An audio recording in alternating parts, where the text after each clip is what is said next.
Hi there. Here's a short topic video looking at the distinction between a customs union and monetary union. A customs union occurs when a group of countries come together and agree to abolish import tariffs, abolish import quotas, and other non-tariff barriers between their member nations. But for this to be a customs union, they must also agree to have a common external tariff on goods and services coming into the cluster of countries from non-member nations. They may also agree as a customs union to agree preferential tariff rates or even make a free trade agreement with other parties. The revenues from the common external tariff, while the import revenues are shared between member nations. Perhaps they go into one fund. The best example of a customs union is the European Union, which currently has 28 member nations.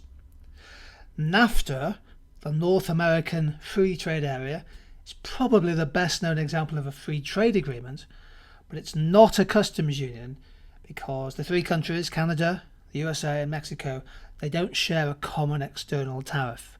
It's just a free trade agreement.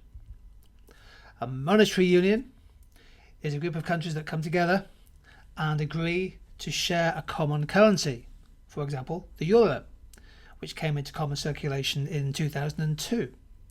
They agree to eliminate their national separate exchange rates, and they also agree to pool their sovereignty and operate with a common monetary policy. So, for example, the European Central Bank, or ECB, is in charge of setting policy interest rates for the whole of the Eurozone, and also the size and the scope of quantitative easing for the 19 member nations of the single currency area. Countries joining a monetary union might also agree some common rules, some limits perhaps for the amount that governments can borrow, perhaps the size of the national debt.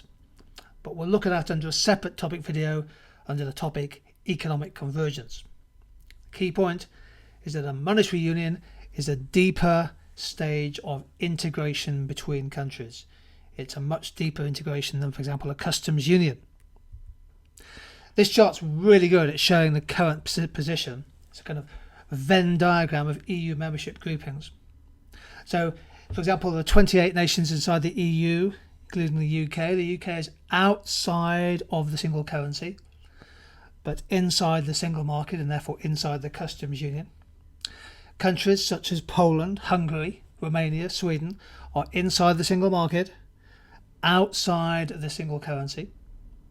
Countries like Croatia and Czech Republic are similar, but they have an obligation eventually to join the euro. Countries in the blue bit there, the euro area, those are the 19 nations inside the single currency area, including all three Baltic states, Lithuania, Estonia and Latvia. And there are some non-EU countries that are part of the customs union: Andorra, Monaco, San Marino and Turkey. That'd be one hell of a group to qualify for the World Cup from there.